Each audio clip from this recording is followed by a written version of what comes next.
أستغفر الله العظيم الذي لا إله إلا هو الحي القيوم. أستغفر الله العظيم الذي لا إله إلا هو الحي القيوم.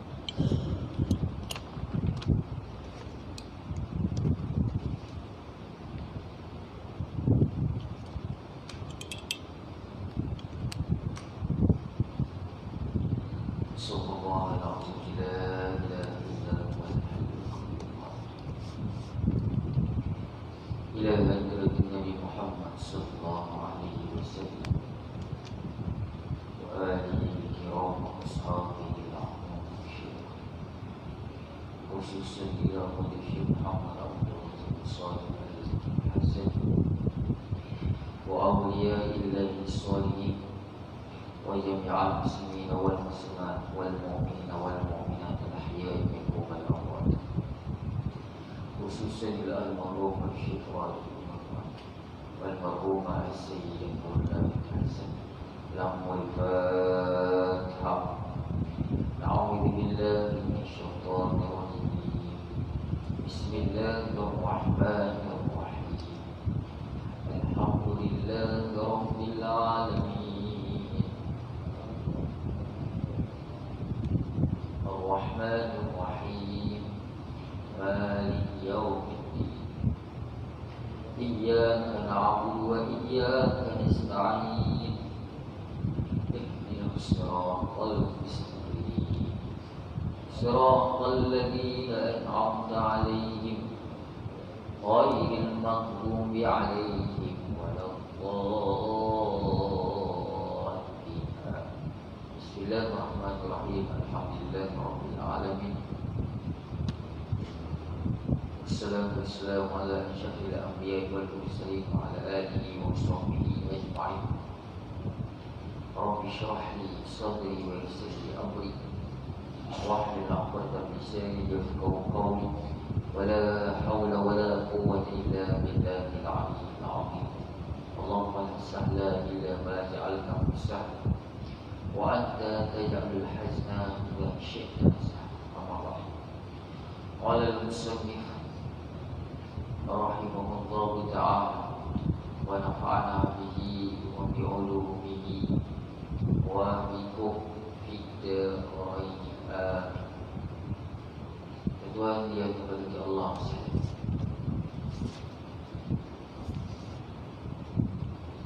kelimanya qiyamu binafsi. Itu kelimanya qiyamu binafsi, sifat yang wajib bagi Allah Ta'ala, yang wajib ke atas mukallaf mengetahuinya secara tafsir, secara terperinci. Ada berapa itu? Ada 20. Yang pertama kita dah bahas, iaitu wujud. Wujud artinya ada, lawan dia tiada. Yang kedua khidam. Khidam, apa maksud khidam? Sedia. Sedia. Bila sebut sedia, orang masih lagi tak faham apa maksud sedia. Tiada permulaan. Wujud Allah tiada permulaan. Wujud kita ada permulaan. Apa permulaan kita? Tiada. Daripada tiada kepada ada. Wujud Allah tidak didahului dengan tiada. Wujud Allah tidak didahului dengan tiada. Itu maksud qiyam. Sifat yang ketiga baqa. Baqa artinya kekal. Bila sebut kekal, orang masih lagi tak faham apa maksud kekal. Tiada kesudahan. Wujud Allah tiada kesudahan. Wujud kita ada kesudahan. Apa kesudahan kita? tiada, bukan mati. Perkataan yang lebih tepat tiada. Nanti itu kita pakai dalam ilmu tauhid. Asal kita tiada, sekarang kita ada, akan datang kita akan tiada. Itulah wujud kita, tuan. Berbeza dengan wujud Allah. Wujud Allah adanya Allah, tiada permulaan dan tiada kesudahan. Yang tiga, baqa. Yang keempat apa tuan? Mukhalafatuhu ta'ala lil hawadith. Apa maksud mukhalafatuhu ta'ala lil hawadith? Bersalahan Allah Ta'ala dengan baharu. Orang masih lagi tak faham apa maksud bersalahan Allah Ta'ala dengan baharu. Maksudnya Allah tidak sama. Bukan tidak. Kidam sama juga. Maksud kidam sedia. Maksud sedia tiada permulaan. Bakak masuk bakak kekal, masuk kekal tiada kesudahan, perkataan tiada. Sama juga dengan mukhalafatu ta'ala lil hawadis. Bersalahan Allah Ta'ala dengan baharu. Maksud bersalahan Allah Ta'ala dengan baharu, Allah tiada sama, tidak sama dengan baharu. Maksud baharu tuan, sesuatu yang ada, sesuatu yang bersifat dengan ada permulaan. Sesuatu yang ada permulaan, itu maksud baharu. Ini perkataan dalam ilmu tauhid dia berulang kali tuan. Sebab tu istilah ni tuan kena faham. Nak mendalami tauhid, istilah-istilah dalam ilmu tauhid ni tuan kena faham. Barulah tuan boleh faham tauhid. Kalau tak, tuan buka tahu buku kitab yang lain pun sama juga. Jumpa perkataan baharu, dah terlupa. Apa maksud baharu? Entahlah Ustaz, saya pun dah tahu lah Ustaz. Maksud baharu, sesuatu yang ada permulaan. Apa maksud sesuatu yang ada permulaan? Sesuatu yang wujudnya didahului dengan tiada. Macam kita lah. Kita ni baharu lah tuan-tuan. Kita ni apa? Baharu. Bukan baharu lawan dia lama. Itu lagi sudut lain yang dimasukkan dalam ilmu tauhid.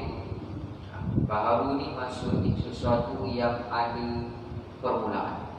Lawan dia sesuatu yang tiada permulaan. Iaitu dua sahaja, zat Allah dan sifat Allah sahaja yang bersifat dengan tiada permulaan. Dalam bahasa Arab dia panggil apa? Khilaf. Tapi itu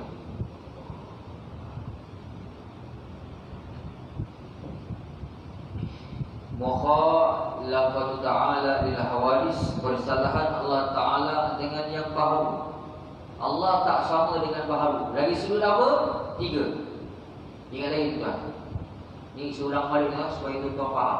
Ingat balik. Lagi berapa sudut yang tuan, yang Tuhan tak sama dengan kita? Ada tiga sudut. Yang pertama lagi sudut zat. Zat Allah tak sama dengan zat kita. Diri Allah tak sama dengan diri kita. Zat Allah tak sama dengan zat kita. Apa yang tak sama ni? Zat Allah tidak bersusun, zat kita bersusun. Tuan tengok saya. Zat saya, zat kita bersusun. Bersusun daripada apa?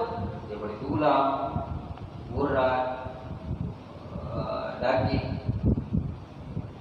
Zat Allah tidak bersusun. Macam mana zat Allah tak?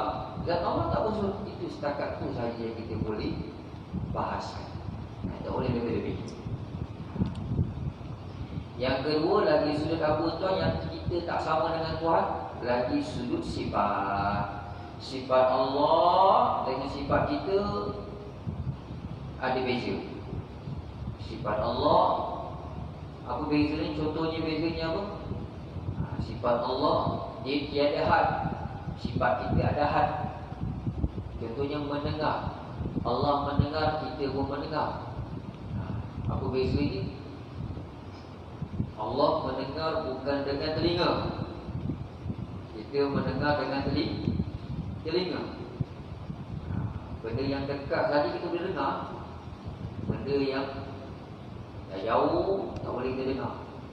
Berbeza dengan Tuhan. Dekat ke, jauh ke, terdidik ke, sembunyi ke, tetap Allah itu maha mendengar. Yang ketiga, perbuatan. Dari sudut perbuatan, perbuatan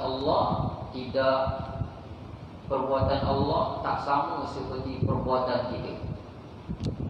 Perbuatan kita memberi bekas. Perbuatan Allah memberi bekas, perbuatan kita tidak memberi bekas. Yang hanya ada pada diri kita usaha dan ikhtiar. Yang bagi kata putus bukan kita, Allah yang bagi kata putus. Perbuatan Allah memberi bekas.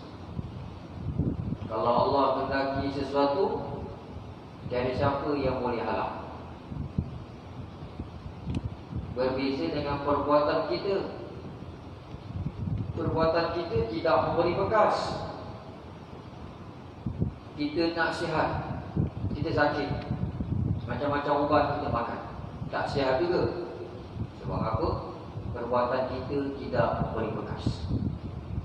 Kita hanya usaha nak sihat, berubat sana, berubat sini, tapi tak sihat juga.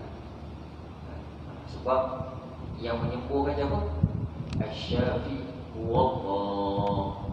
Yang menyembuh itu adalah Allah. Habis tuan. Allah tak sama. Maksudnya kesimpulannya, Allah tak sama dengan makhluk. Apa dia punya dalilnya? Laisa kamitslihi syai'.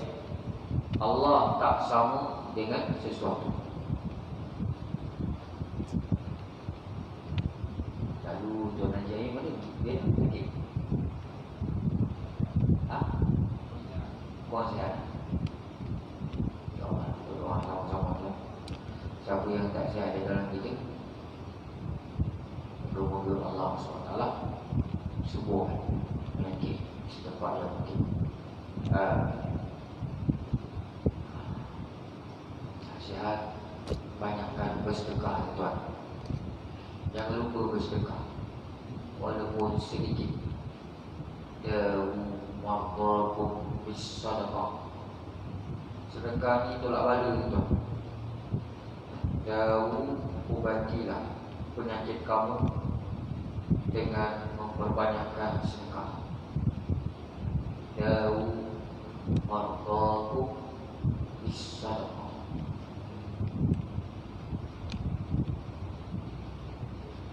Tuan.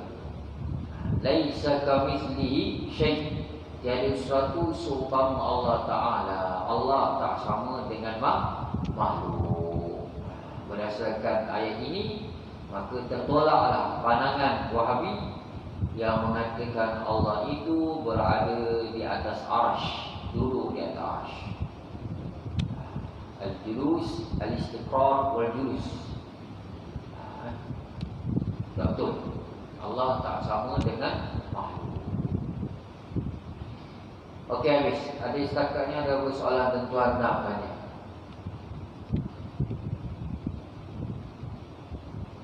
Jadi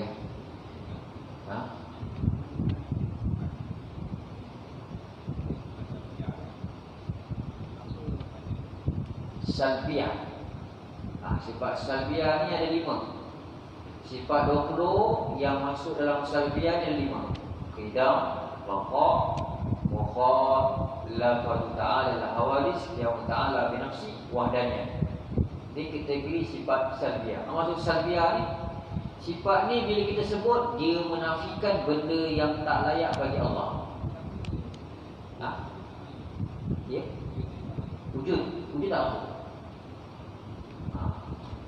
Wujud sifat nafsiyah. Dia terbangsa kepada zat. Bila ada zat, maka ada wujud tu ada. Selagi mana ada zat, selagi itulah sifat ada. Wujud dia tak masuk pada sifat salbiyah. Maksud wujud ada. Tapi kalau 5 sifat ni, qidam, baqa, mukha, lam ta'ala al-hawadis, qiyam ta'ala bi nafsi wa daniyat, ni sifat salbiyah. Bila kita sebut sifat ni, dia menafikan benda yang tak layak bagi Allah. Bila sebut qidam, kita menafikan Allah itu tiada permulaan. Bila sebut bapa, kita menafikan Allah itu ada kesudahan. Bila sebut mukha, lam ta'ala al-hawadis, kita menafikan Allah itu sama dengan yang baru. Bila sebut qiyam ta'ala bi nafsi, kita menafikan Allah itu berhajat kepada zat dan Allah itu berhajat kepada pencipta. Kita menafikan Allah itu berhajat kepada zat dan kita menafikan Allah itu berhajat kepada pencipta. Bila sebut wahdaniyah, kita menafikan Tuhan itu berilah. Sebab tu ulama kita setuju bila kita terjemahkan qidam. Bila sebut qidam, artinya sedia. Dia kata tak perlu sebut sedia, tak apa tepat. Direct terus. Bila sebut qidam, awak masuk qidam, ia ada kesudahan. Bila sebut baqa, ia ada kesudahan. Tak perlu sebut kekal. Bila sebut wahdaniyah, ia ada berbilang, tidak berbilang. Itu ni para ulama. Ada soalan lain tuan?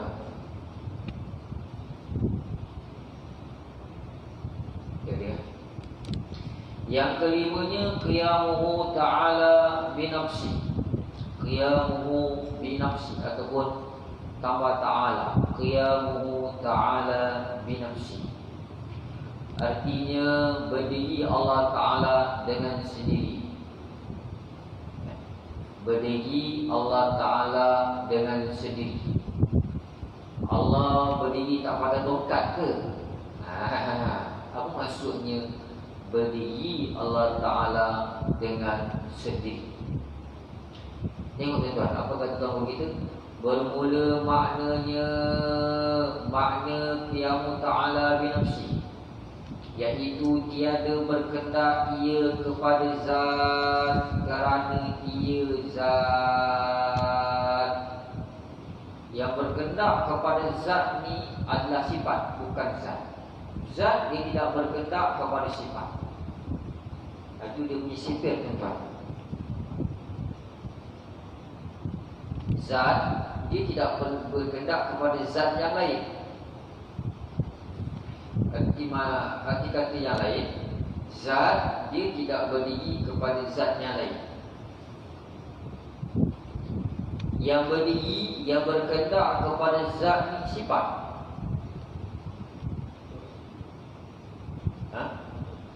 Jalan mudah faham tuan macam handset.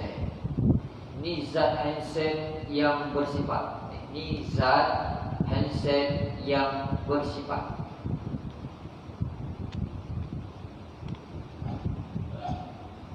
Apa sifat handset ni? Biru, warna biru, empat segi. Kalau tak ada zat handset ni, ada tak sifat biru? Tak ada. Maksudnya sifat ni dia berdiri pada sifat handset ni, dia berdiri pada zat handset ni. Maksudnya sifat dia tidak boleh berdiri dengan sendirinya. Ya? Kata-kata lain, zat, kalau guna perkataan zat, diri benda.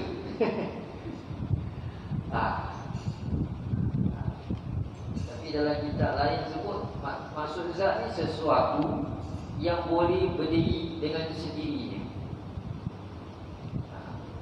Sifat, apa maksud sifat? Dia tidak boleh berdiri dengan sendirinya. Kalau tak ada zat, tak ada sifat.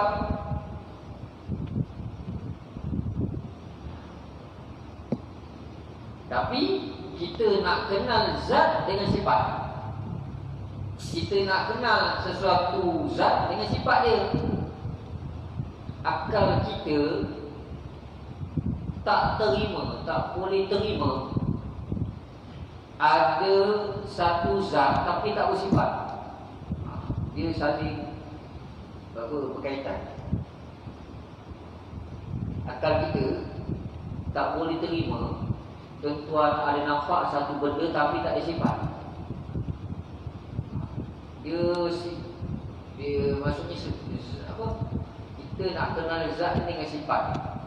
Nak kenal satu zat dengan sifat. Ada berkaitan satu dengan zat dengan sifat. Ada tak tuan-tuan nampak satu benda tapi tak ada sifat?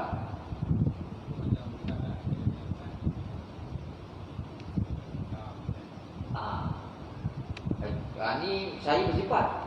Tuan-tuan pernah nampak tak satu benda tapi dia tak bersifat?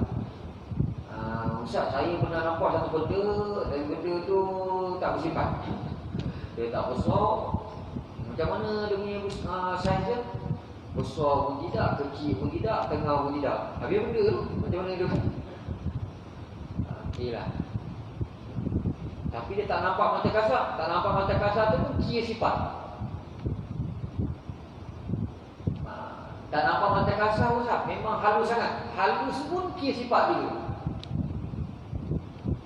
Memang tuan-tuan tak boleh nafikan dia punya sifat. Memang kena cakap sifat dia. Maksudnya sesuatu zat tidak sunyi daripada sifat, mesti bersifat. Ada seorang ulama sahaja yang mendakwa, iaitu Syekh Ibn Arabi. Syekh Ibn Arabi. Dia pernah mendakwa, dia pernah nampak satu zat tapi tak bersifat. Tapi ulama-ulama lain rawat dia, menolak pandangan dia lah. Akal tak boleh terima macam mana satu zat tapi tak bersifat, tak tergambar.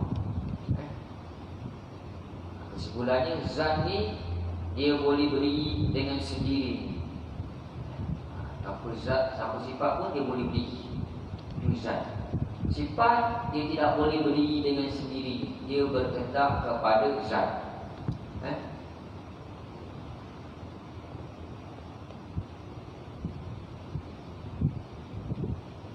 Allah tidak berkehendak kepada zat sebab dia zat. Allah ada zat.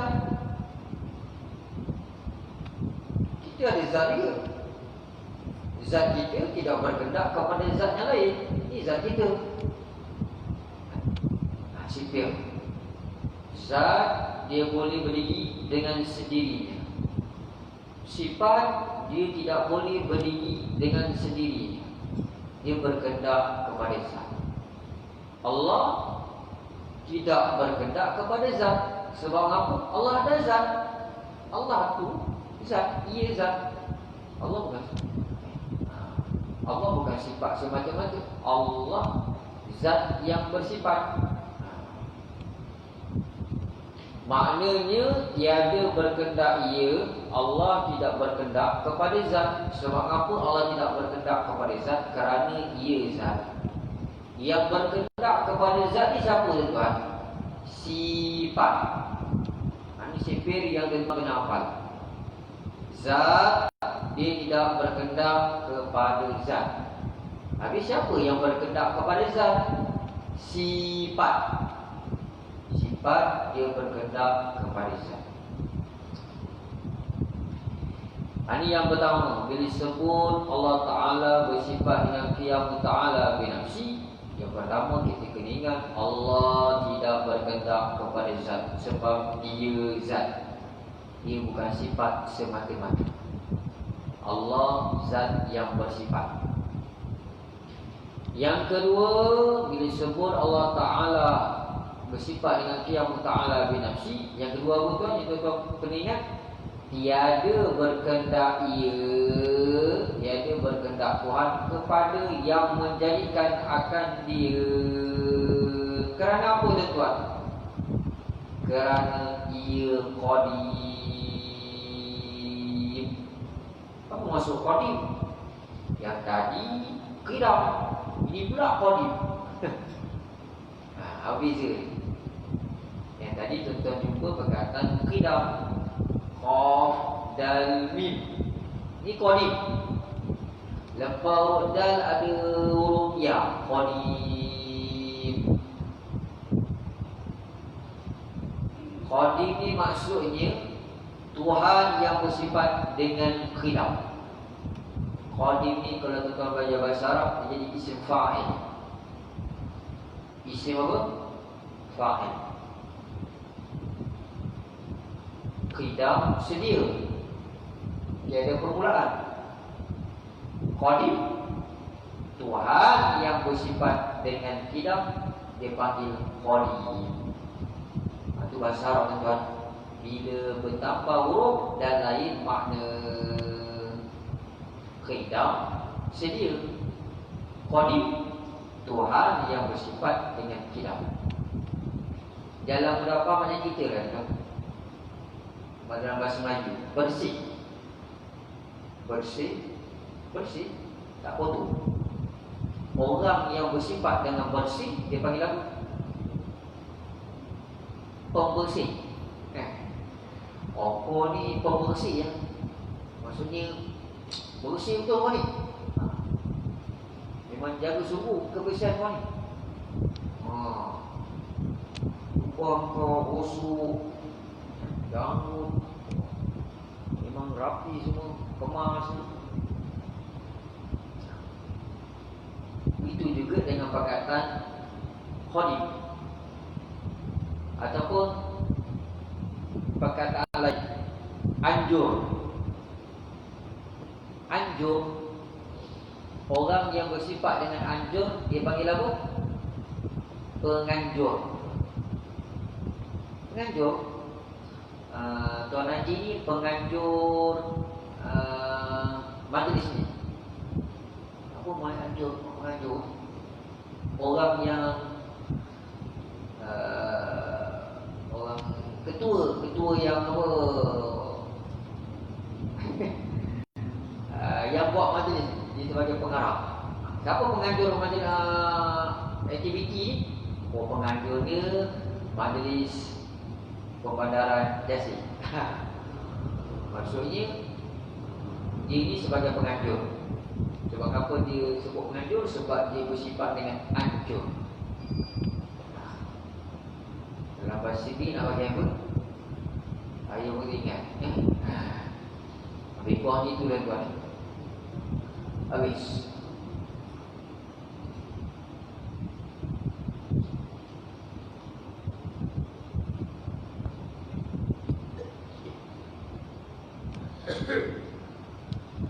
Dan tiada berkehendak ia kepada yang menjadikan dia, kerana ia qadim. Apa maksud qadim? Tuhan itu bersifat dengan qidam. Allah tidak berkehendak kepada pencipta. Orang tanya, mengapa Allah tidak berkehendak kepada pencipta? Sebab Tuhan itu qadim, bersifat dengan qidam. Ya betul. Apa maksud qidam? Sedia. Apa maksud sedia? Wujud Allah tidak diberi dengan tiada. Maka bila wujud Allah tidak diberi dengan tiada, Allah tidak berkehendak kepada Tuhan yang menjadikan dia. Tidak seperti kita. Kita berkehendak kepada Tuhan sebab apa? Sebab kita ini bersifat dengan baharu. Ataupun dalam arti kata lain, kita berhajat kepada pencipta sebab kita ini tidak bersifat dengan qidam. Wujud kita didahului dengan tiada, daripada tiada kepada ada. Akal tak boleh terima kita wujud dengan sendirinya. Tiba-tiba dah ada. Akal tak boleh terima. Sebab asal kita tiada. Daripada tiada kepada ada. Disebut kita ni, wujud kita dilalui dengan tiada, maka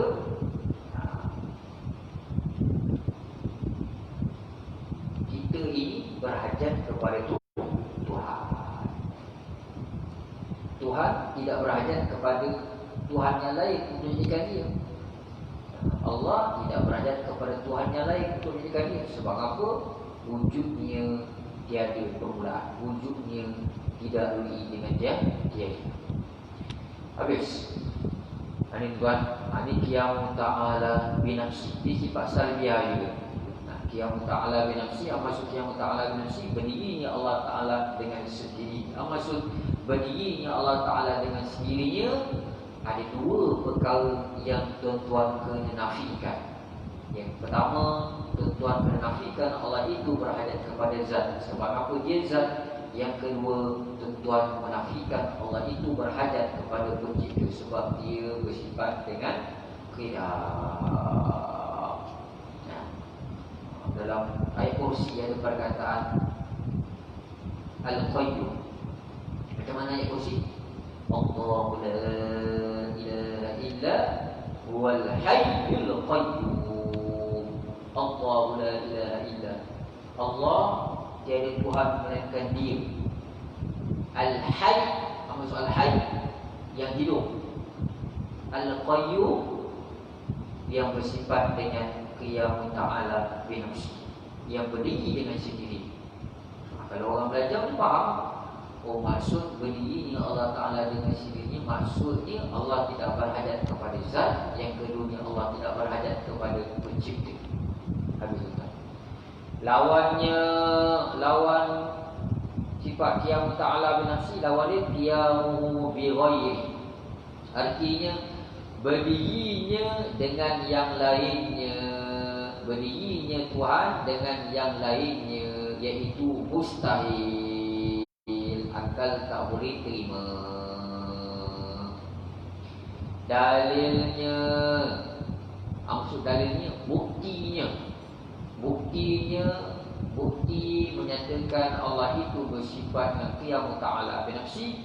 Firman Allah Ta'ala dalam Quran, Huwal hayyul qayyum. Apa maksud dia? Artinya ialah Tuhan yang hidup lagi, yang berdiri dengan sendirinya. Apa maksud berdiri dengan sendirinya? Iaitu Tuhan bersifat dengan qiyamu ta'ala binafsi. Maksudnya, artinya kayanya, ini itu balik baca apa? Tuhan. Tengok balik ke tuan, kitab. Kayanya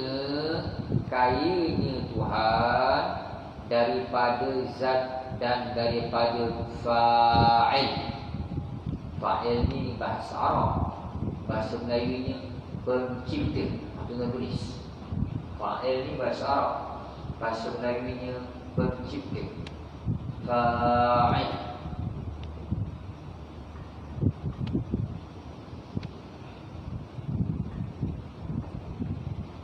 Kayanya, apa maksud kayanya? Tidak berhajat. Macam orang kaya. Oh, dia ni Pak Haji ni orang kaya. Apa maksud kaya? Tidak berhajat.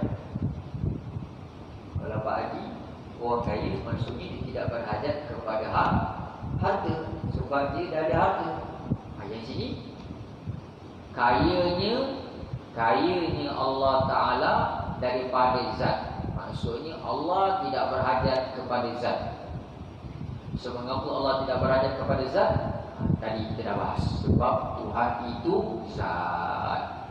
Yang berkendak kepada zat ni siapa tuan-tuan? Sifat.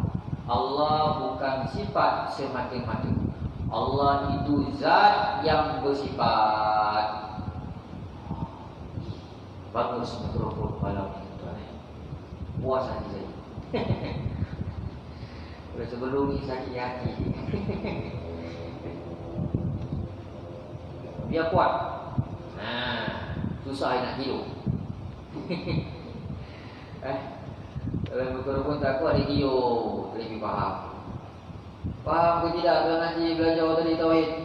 Entahlah ustaz, saya pun tak faham. Yang penting lepas isyak dia makan. Sekarang dah boleh makan kat sana tuan selalu ada kukus.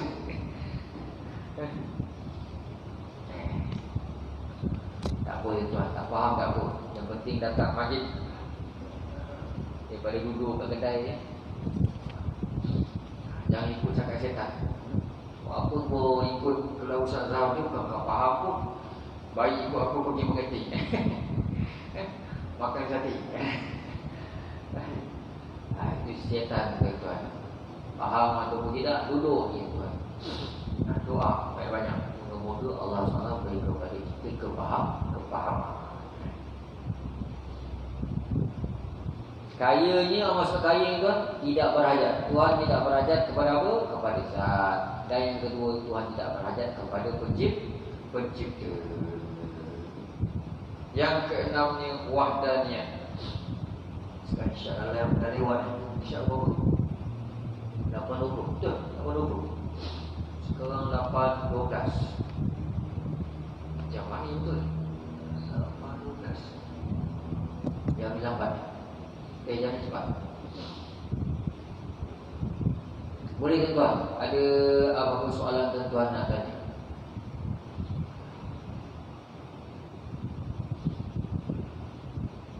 Jadi kan? Yang keenamnya, ini sifat yang keenam. Keenamnya wahdaniyah. Wahdaniyah. Artinya esa zat Allah Ta'ala.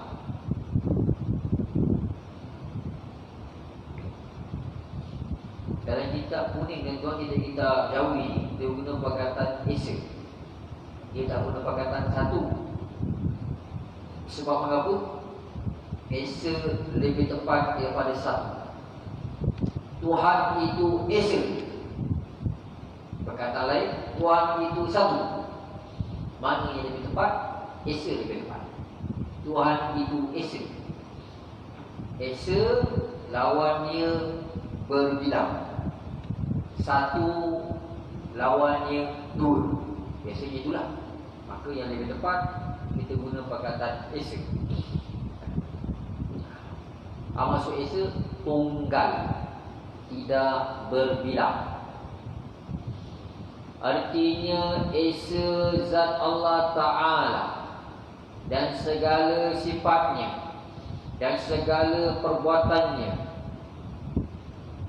Bermula maknanya ialah, iaitu tiada yang menduai, tiada yang menduai pada zatnya dan pada segala sifatnya dan segala perbuatannya. Ini tuan. Ini kita masuk sifat yang keenam, wahdaniyah. Wahdaniyah ni pun dia termasuk dalam sifat salbiyah. Sifat salbiyah. Bila kita sebut sifat ni, dia menafikan benda yang tak layak bagi Allah. Masuk wahdaniyah, maksud esa tidak berbilang. Bila disebut wahdaniyah, kita menafikan Tuhan itu berbilang. Keenam ni wahdaniyah, artinya esa zat Allah Ta'ala dan segala sifatnya dan segala perbuatannya. Dalam kitab lain dia ada bahasa tuan berkenaan dengan kam.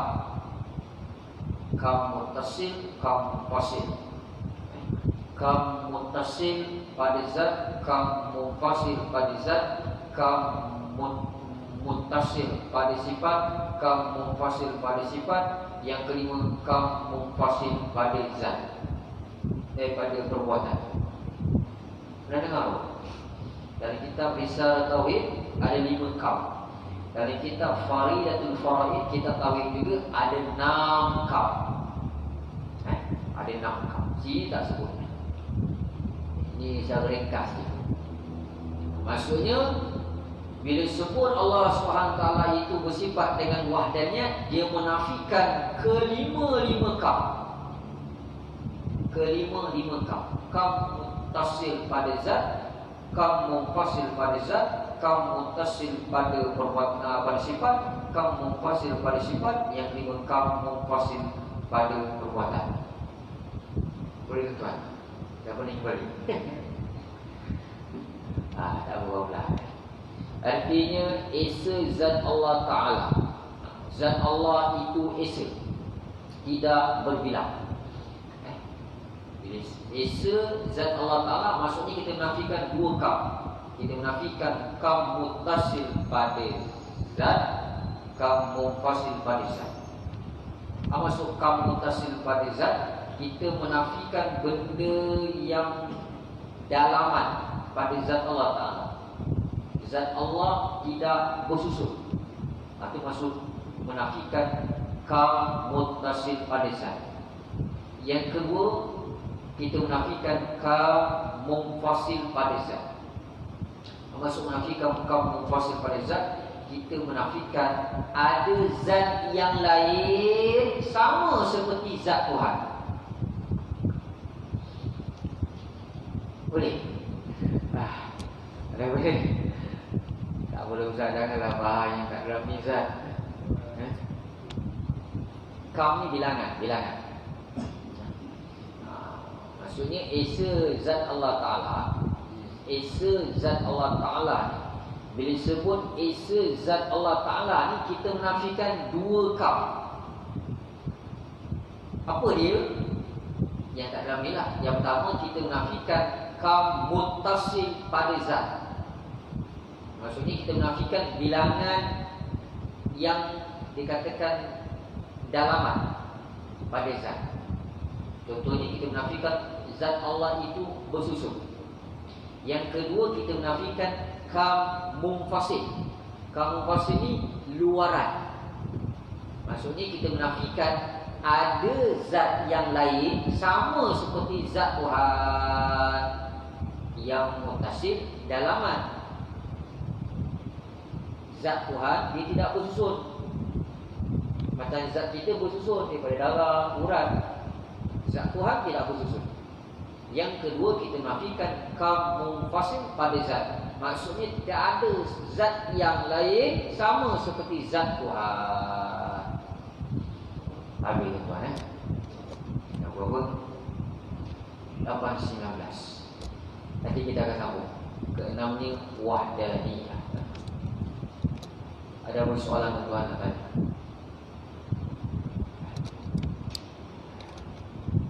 Seronok pada tauhid tuan. Cuma minat tak minat je. Ada soalan? Tak ada ya? Sama-sama kita doa ni tuan. Moga-moga Allah SWT tunaikan segala hajat kita. Kalau kita ada masalah, moga-moga Allah SWT permudahkan selesai dengan segala masalah itu dengan kemudahan baginda Rasulullah SAW, dengan berkat surah Al-Fatihah dimulai dengan sawat mustahil dengan sawat. Allahumma salli ala sayyidina Muhammad wa alihi wa sahbihi wa sallim. Bismillahirrahmanirrahim. Alhamdulillahirabbil alamin. Arrahmanirrahim. Maliki yaumiddin. Iyyaka na'budu wa iyyaka nasta'in. Ihdinas siratal mustaqim. Siratal ladzina an'amta 'alaihim ghairil maghdubi 'alaihim waladdallin. Allahumma shalli ala sayyidina Muhammad wa alihi wa sahbihi wasallam. Bismillahirrahmanirrahim. Wal 'asri innal insana lafi khusr illa alladhina amanu wa 'amilus salihati wa tawassaw bil haqqi wa tawassaw bis sabr. وداوم على ذكر غانه حقيقة لكن داوينا فاتبعوا اتبع يسركم لا إله إلا الله لا إله إلا الله محمد رسول الله عليه صلاة الله. هذا إن شاء الله.